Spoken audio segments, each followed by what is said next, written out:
Bonjour les amis internautes, j'espère que vous allez bien.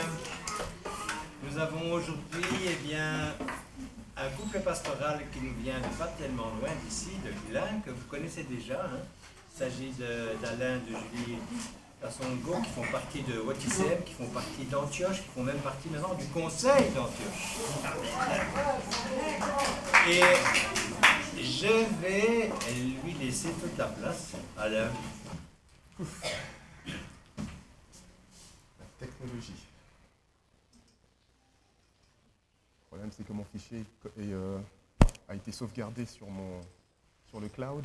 Et donc, du coup, j'ai besoin d'une connexion pour pouvoir le télécharger, enfin, pour y accéder. Enfin bon, soit. Bonjour à tous. Je vois que vous allez très très bien. Oui, je bénis le Seigneur de votre présence. Alléluia. Et je suis très content de voir que l'Église grandit. Hein, numériquement. Hein, c'est bien ça. Gloire au Seigneur. Hein, je vois des bébés, des parents qui sont souriants. Gloire au Seigneur. Vous savez, c'est une grâce. Hein. C'est une grâce d'accueillir un enfant. C'est une grâce. C'est l'Éternel qui vous fait confiance. Il vous fait confiance. Parce que ces enfants ne vous appartiennent pas en vérité. Est-ce que je parle à quelqu'un? Je peux me permettre? Ces enfants ne vous appartiennent pas. Ils appartiennent à Dieu. Dieu vous les a confiés dans un but bien spécifique. Alléluia. Dans un but bien spécifique. Pas pour faire joli, pas pour faire des photos ou des anniversaires pendant les anniversaires, mais c'est dans un but bien spécifique.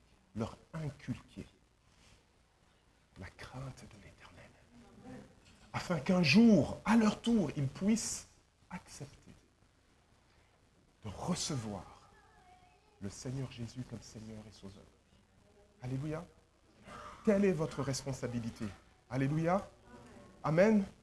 Gloire au Seigneur. J'espère que bientôt vous allez les présenter au Seigneur. Si c'est déjà fait. Ah, gloire au Seigneur. Amen. Ça, c'est une très, très, très bonne chose. Alléluia. Je voudrais bénir le groupe de louanges également. Je suis moi-même chantre de l'Éternel. Je m'occupais du groupe de louanges, il fut un temps. Et c'est quelque chose qui me tient vraiment à cœur, la louange, l'adoration. Vous savez, lorsque je vais rendre visite, là où je vais, la première chose qui attire mon attention, mon regard, c'est la louange. Le groupe de louanges, les adorateurs. Alléluia. Vous savez, c'est une grâce d'être dans la présence de l'Éternel et simplement adorer. Simplement louer. Chanter ses hauts faits. Alléluia. Les hauts faits de l'Éternel. Proclamer sa grandeur. Prophétiser au travers des chants. Quelle grâce. Alléluia. Soyez bénis. Alléluia. Membres du groupe de louanges, vous faites un travail vraiment magnifique. Alléluia. Nous allons lire dans le livre de Saint Luc, au chapitre 5. Donc notre texte se trouve dans Luc chapitre 5, et nous allons lire du verset 12 au verset 16.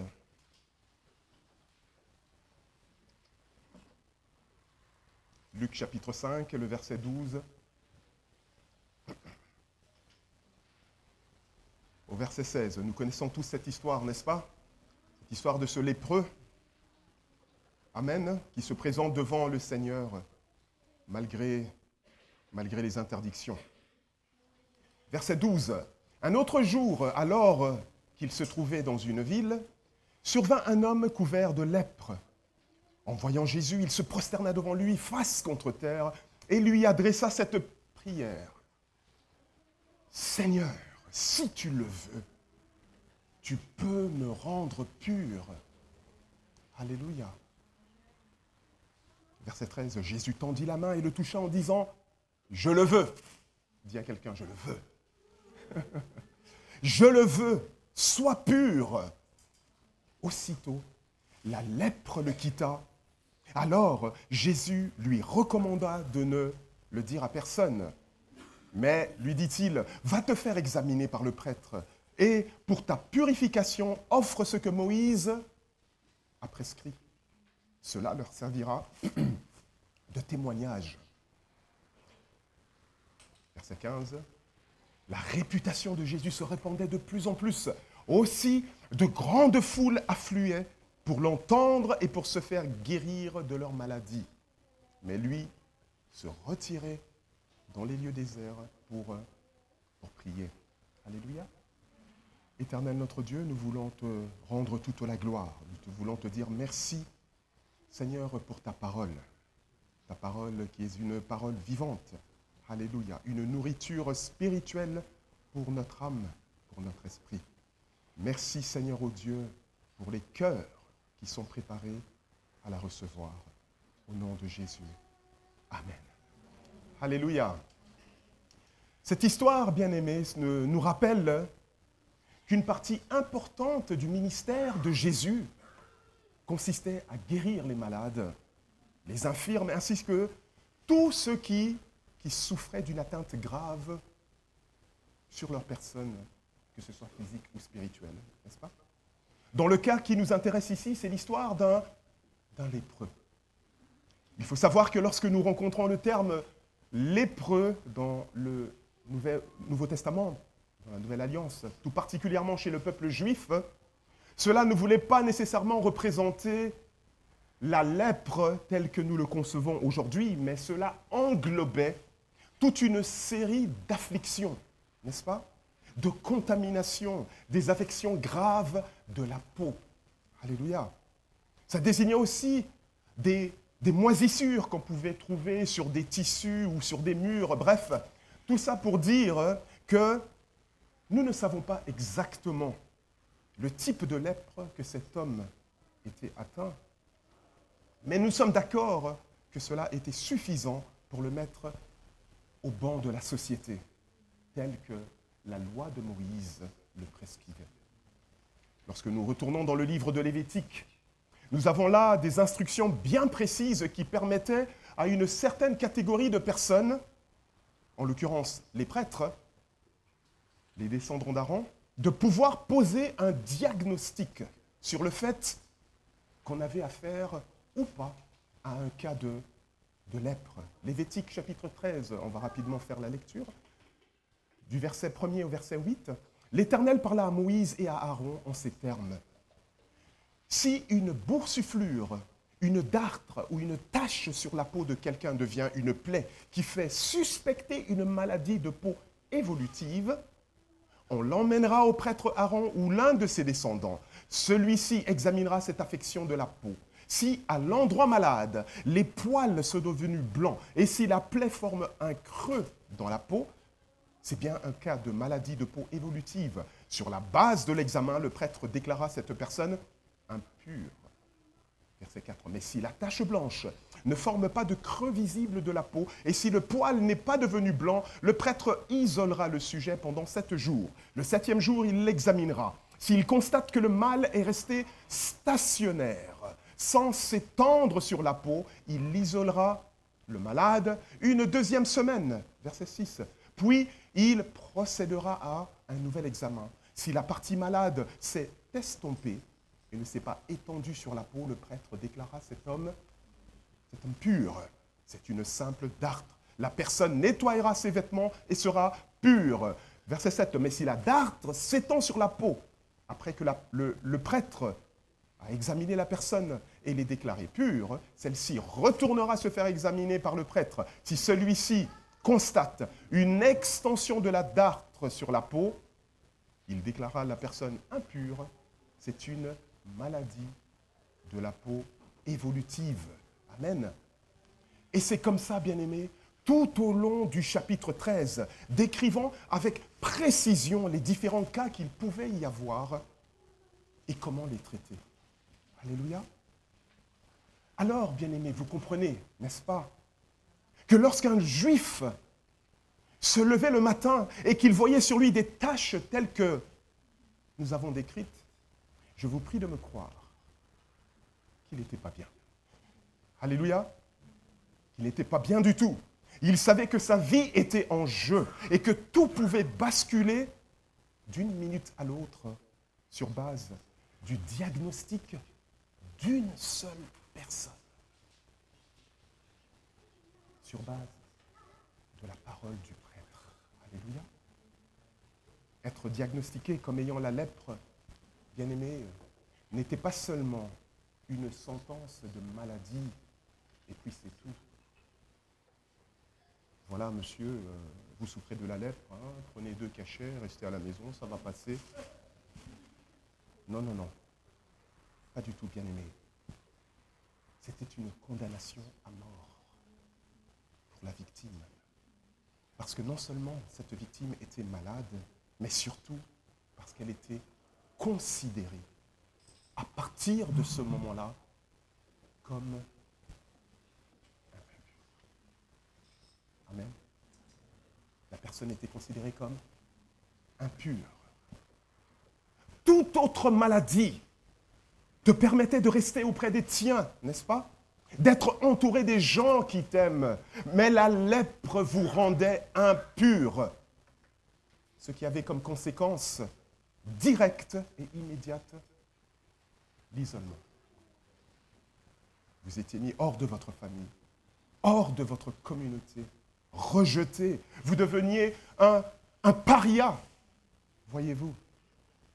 Toutes les autres maladies qui étaient présentées au Seigneur Jésus, les Écritures nous apprennent qu'il les guérissait, n'est-ce pas? Alléluia. Mais si nous regardons d'un peu plus près, cet homme ne cherchait pas à être guéri. Qu'est-ce qu'il raconte?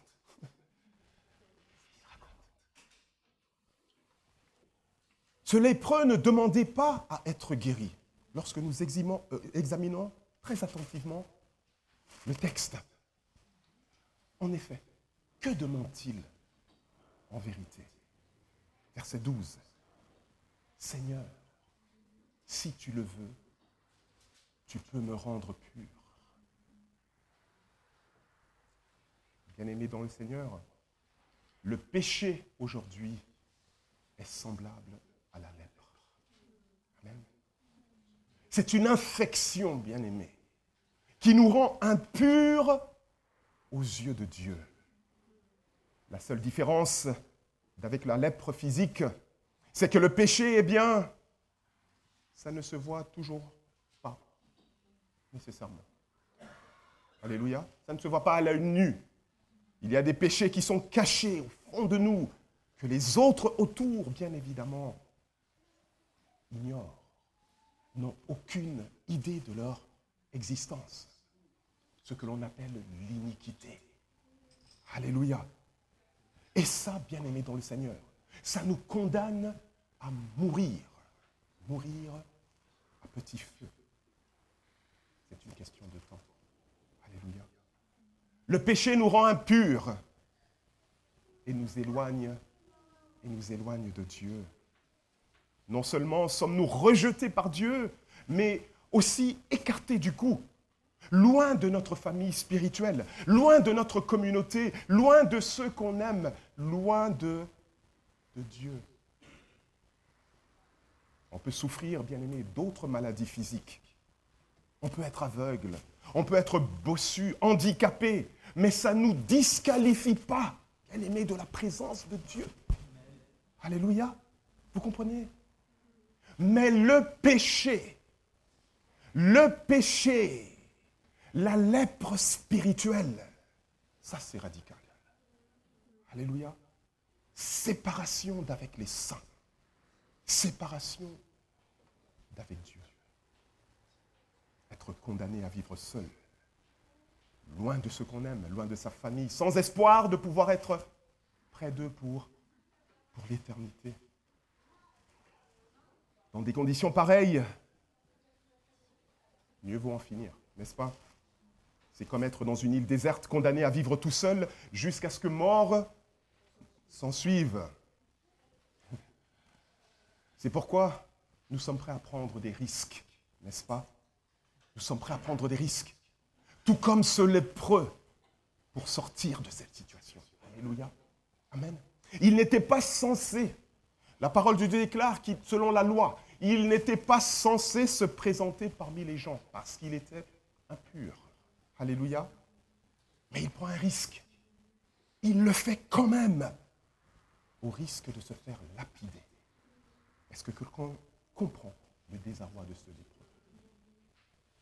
Est-ce que quelqu'un comprend sa demande claire et sans équivoque? Seigneur, si tu le veux, tu peux me rendre pur. Tel est effectivement le titre de ce message. Seigneur, si tu le veux, tu peux me rendre pur. Vous savez, il est préférable d'avoir une maladie chronique et d'être considéré pur aux yeux du Seigneur, aux yeux de Dieu, à la lumière de sa parole, que d'être en bonne santé, n'est-ce pas, à l'extérieur, mais d'être semblable à un lépreux à l'intérieur. Seigneur, si tu le veux, tu peux me rendre pur. Alléluia. Que celui qui a des oreilles pour entendre, entende. Ce monsieur bien-aimé, ce lépreux, ne demandait pas la guérison physique uniquement. Alléluia. Mais bien plus encore, il demandait d'être pur. Parce qu'en effet, être guéri d'une maladie grave ne nous enlève pas pour autant notre impureté, n'est-ce pas? Car rien n'est caché aux yeux de celui qui scrute les profondeurs du cœur de l'homme. Alléluia. Oui, bien-aimé, on peut être guéri, on peut être en bonne santé, mais l'intérieur est pourri. L'intérieur est impur. Alléluia. Et notre lépreux avait bien compris cela. Alléluia. Il voulait retrouver ce qu'il y a de plus important à ses yeux, ce qu'il y a de plus important pour nous tous en tant qu'êtres humains, c'est-à-dire notre dignité, notre place auprès des nôtres. Alléluia. Il veut retrouver sa place auprès de la communauté, sa place auprès de Dieu. Seigneur, si tu le veux, tu peux me rendre pur. Imaginez-vous, à chaque fois que vous passez dans la rue, vous passez dans la rue, on vous montre du doigt. Les gens parlent dans le secret en vous fixant du regard. Alléluia. À cause de votre impureté. Imaginez un peu la scène. Seigneur, si tu le veux, tu peux me rendre pur. Vous savez, bien-aimés, les seules personnes que les lépreux avaient le droit de fréquenter étaient exactement des gens comme eux, des lépreux, des impurs. Alléluia. Des gens rejetés par la communauté. Mais gloire soit rendue à Dieu. Alléluia. Gloire soit rendue à l'Éternel. Que le mot s'est répandu dans le pays. Qu'il y avait un homme. Alléluia. Il y avait un homme. Un homme puissant. Capable de lui redonner sa place auprès des siens. Et c'était sa dernière chance. Voyez-vous, sa dernière chance de pouvoir se débarrasser de cette mort ambulante, car il n'était pas au début de la maladie, mais son cas était déjà très avancé. Alléluia. Critique même. N'oubliez pas que celui qui nous raconte l'histoire, c'est Luc. Effectivement, c'était un médecin. Il savait bel et bien de quoi il parlait. Alléluia. Luc dit que cet homme était couvert de lèpre, au verset 12. Partout. Il était vraiment à un stade très avancé. C'est pourquoi, bien-aimé, lorsqu'il voit Jésus, il tombe à genoux et il supplie, Seigneur, si tu le veux, tu peux me rendre Je voudrais qu'on prenne un peu de temps et que nous puissions méditer ensemble sur ce que ces mots prononcés par ce lépreux impliquent. Amen. Seigneur, si tu le veux, tu peux me rendre pur. Voyez-vous, ce monsieur vient de faire la distinction claire entre la puissance du Saint-Esprit qui émanait de Jésus et la volonté de ces derniers d'effectivement user de cette puissance en sa faveur. Alléluia. Comprenez? Nous avons affaire à un homme bien-aimé qui dispose, Jésus. Il dispose de la puissance et de l'autorité nécessaires pour faire virtuellement tout ce qui lui passe par la tête. Mais il faut d'abord qu'il accepte. Alléluia. Il faut d'abord qu'il accepte et décide d'agir en faveur du lépreux. Amen. Dis à ton voisin ce matin, tu dois prendre une décision. N'hésite pas. Retourne-toi vers ton voisin et dis, tu dois prendre une décision ce matin. Alléluia. Tu as, mon ami, tu as accès à une puissance immense au travers du Saint-Esprit en toi. Mais tu dois décider. Je dis, tu dois décider de t'en servir pour le bien d'un lépreux. Écoutez-moi bien, pour le bien d'un lépreux qui se trouve parmi ton entourage. Alléluia. Est-ce que je parle à quelqu'un ce matin? Qu'est-ce qui t'empêche de rendre quelqu'un pur ce matin?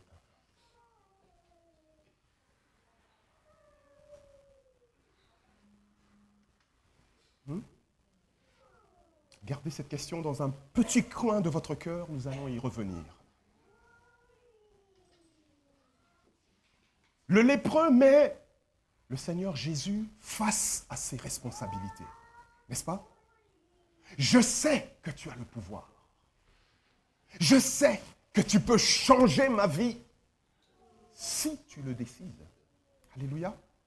Et Jésus le Maître doit décider si effectivement ça lui convient ou pas, si ça l'arrange, si ça lui plaît, d'user de cette autorité, d'user ou non de cette puissance en sa possession.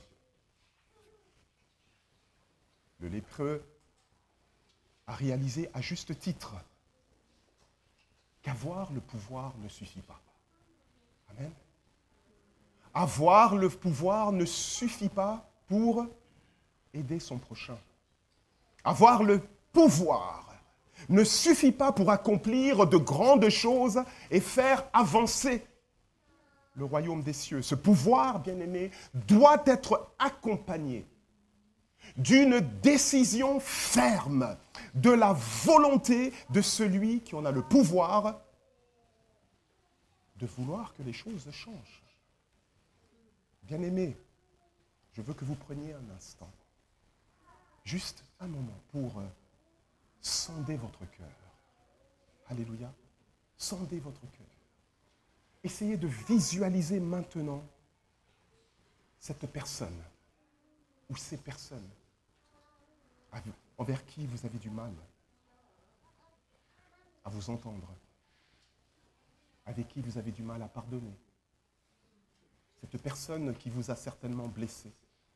Visualisez, bien-aimé, cette personne avec qui vous vous êtes embrouillé.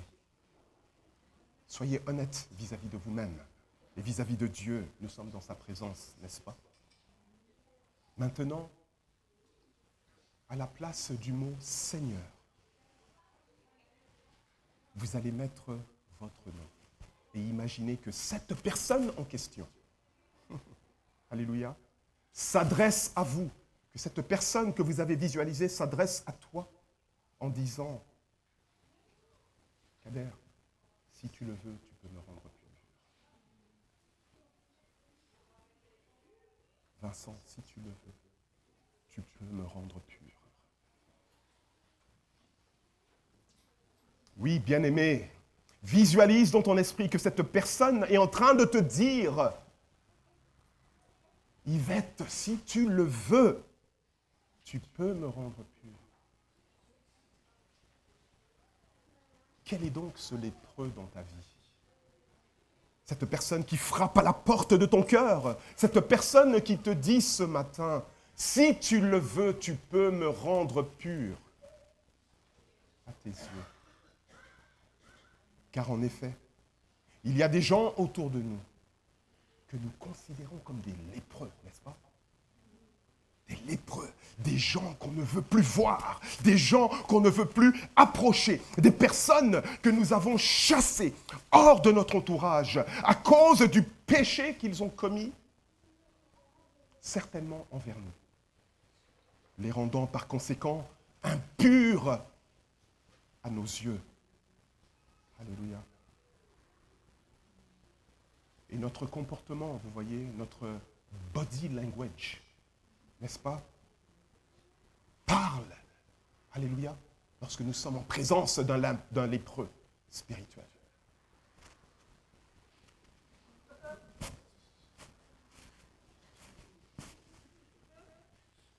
Alléluia. Je veux que tu réalises ce matin que tu as le pouvoir, la puissance de rendre cette personne libre, de rendre cette personne pure à nouveau. Alléluia. Mais encore, bien-aimé, faut-il que tu aies la volonté de le faire? Amen. La volonté de faire ce qui est juste et de proclamer, comme l'a fait notre Seigneur Jésus, avec assurance, je le veux. Ah, alléluia. Une décision. Bien-aimé, vous savez, ici, il ne s'agit pas de sentiment. Prendre une décision n'est pas une question de sentiment, c'est un choix. C'est un choix. Vous comprenez? Je le sens peut-être pas. J'ai encore de la rancœur, j'ai encore de l'amertume. Mais ça ne m'empêche pas de pardonner. De prendre la décision de pardonner. Le sentiment, le Seigneur va gérer après. Si tu le veux, tu peux rendre quelqu'un pur ce matin. Alléluia. C'est la raison pour laquelle le lépreux de notre histoire avait compris que la puissance seule, vous comprenez, le pouvoir, the power, ne suffit pas pour le guérir. Alléluia. Pour lui redonner sa dignité, le sourire, la joie de vivre, n'est-ce pas? Mais il faut également la volonté, le vouloir de celui qui a le pouvoir d'exercer cette puissance, d'accorder cette miséricorde. Voyez-vous, je suis impressionné par ce lépreux. Je suis vraiment impressionné par cet homme. Vous savez pourquoi? Parce que l'histoire ne nous dit pas qu'il a fait de grandes études théologiques ou qu'il connaît les Écritures comme les pharisiens ou comme les scribes, n'est-ce pas? Mais ce qui est certain, bien-aimé, c'est que la doctrine que ce lépreux confesse et qu'il a mis en pratique est juste. La doctrine qu'il a confessée est juste. Quelle est donc cette doctrine qu'il confesse? Si telle est ta volonté. Alléluia, est-ce que je parle à quelqu'un? Si telle est ta volonté. Tout dépend, bien-aimé, de la volonté de Dieu, du bon vouloir du Dieu créateur, car il a un dessein. Alléluia. Les décisions que Dieu prend ne dépendent pas que de son dessein. Excusez-moi, je répète. Les décisions que Dieu prend ne dépendent que de son dessein qu'il a arrêté lors du grand conseil, avant la fondation de toutes choses. Alléluia. Si telle est ta volonté, Jésus lui-même va valider cette doctrine lorsqu'il sera dans le jardin de Gethsémani, n'est-ce pas? Priant le Père de lui épargner la souffrance à venir. Nous le voyons dans Luc chapitre 22 plus tard, versets 41 et 42. Puis il se retira à la distance d'un jet de pierre, se mit à genoux et pria ainsi: Ô Père, si tu le veux. Amen. Si tu le veux, écarte de moi cette coupe. Toutefois, que ta volonté soit faite et non la mienne. Alléluia. Le pouvoir ou non n'est pas ce qui est problématique ici. Ce qui est mis en avant, c'est la volonté de celui qui détient le pouvoir. Sa volonté. Le lépreux avait raison, bien-aimé dans le Seigneur. Jésus peut effectivement le rendre pur. Mais encore faut-il que Jésus le veuille. Encore faut-il que cela cadre avec la volonté de Dieu. Alléluia. Et durant toute sa vie, il n'a rencontré personne qui pouvait effectivement le rendre pur de l'extérieur comme à l'intérieur. Qui est donc cet homme à qui même la lèpre ne résiste pas?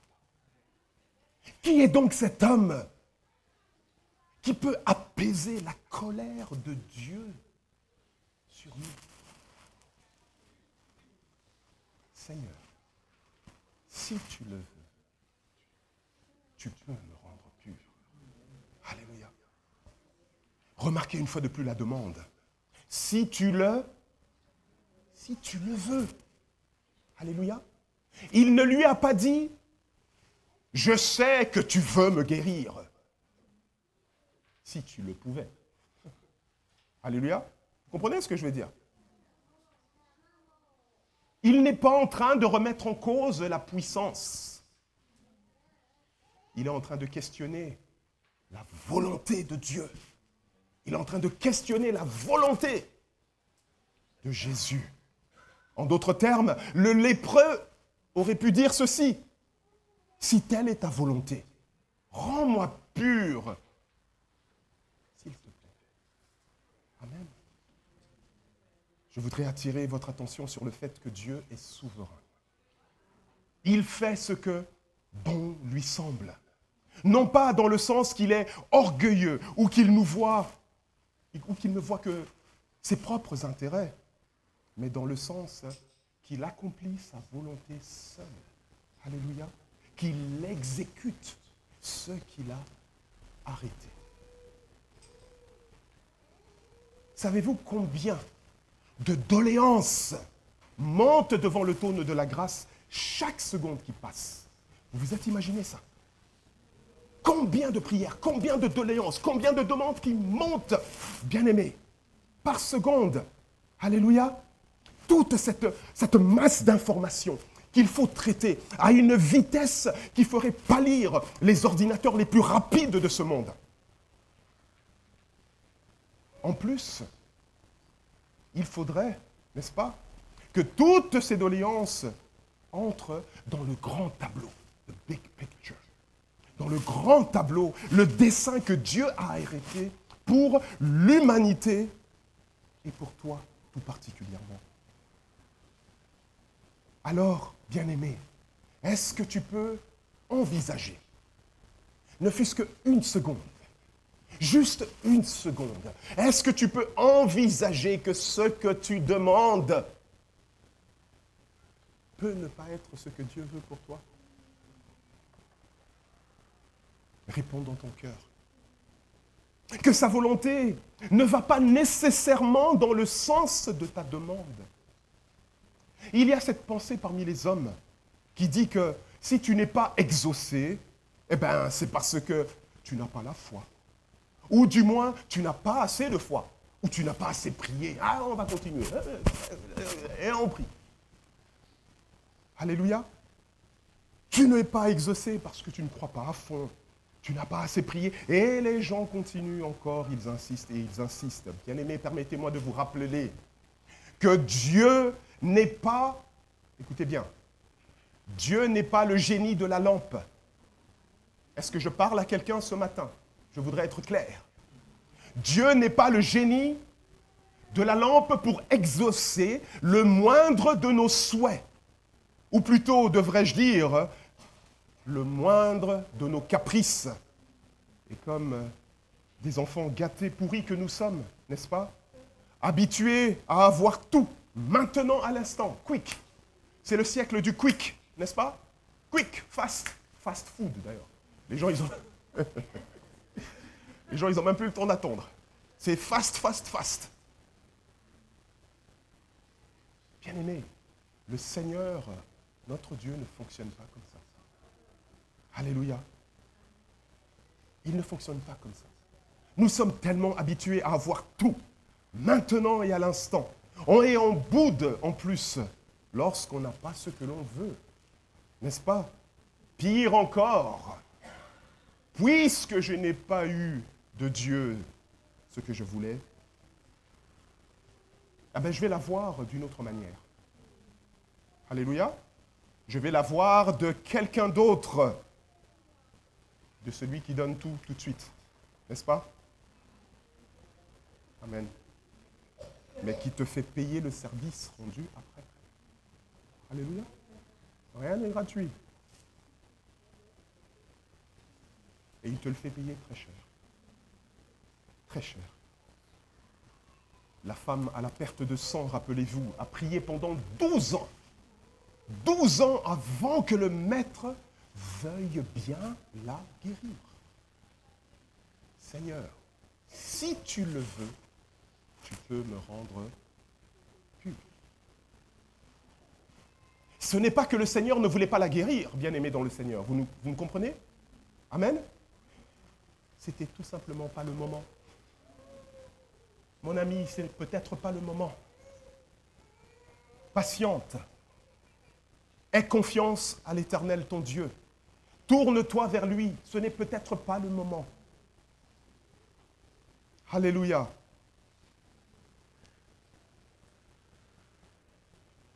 Dieu fait ce qui est juste et conformément à sa parole. Alléluia.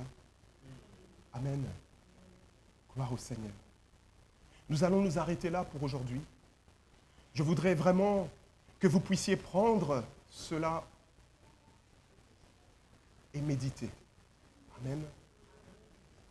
Seigneur, si tu le veux, tu peux me rendre pur. De la même manière, vous avez le pouvoir de pouvoir libérer quelqu'un. Vous avez le pouvoir de pouvoir rendre quelqu'un pur à vos yeux. Alléluia, ne négligez pas cela. Amen. Gloire au Seigneur. Que Dieu vous bénisse et vous fortifie. Amen.